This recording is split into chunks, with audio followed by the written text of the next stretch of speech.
দেখছেন যে প্রশাসন নিরপেক্ষভাবে কাজ করবে। এখন যার যার বক্তব্য সে সিদ্ধ পলিটিকের বক্তব্য এক একজন দিয়ে যাবে, যেহেতু তার তো ভোট টানতে হবে। ভোট টানার জন্য তারা বিভিন্ন কৌশল অবলম্বন করে, এটা তাদের কৌশল। বাট আমরা আমাদের এই বাহিনী এবং আমাদের সরকারি কর্মচারী সবাই নিরপেক্ষভাবে কাজ করবে, এতে কোনো সন্দেহ। ভোটের বাকি আছে 10 দিন। ভোট কেন্দ্রে প্রশাসনের যে স্তরটা আপনি বলেছেন যে অনেক ভোট ডিপ্লয় করা হয়েছে, প্রশাসনের যে বিন্যাসটা করেছে সেখানে কারা কারা এবং কিরূপ পরিমাণ সংখ্যা আইনশৃঙ্খলা বাহিনী?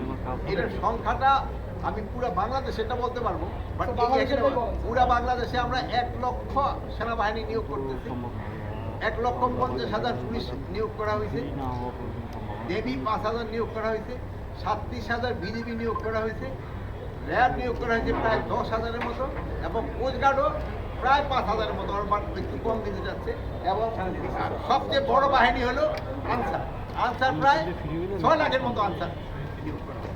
এছাড়া ইন এডিশন আমরা বিএনসিসি নিয়োগ করি। আচ্ছা, আপনারা ভালো থাকে।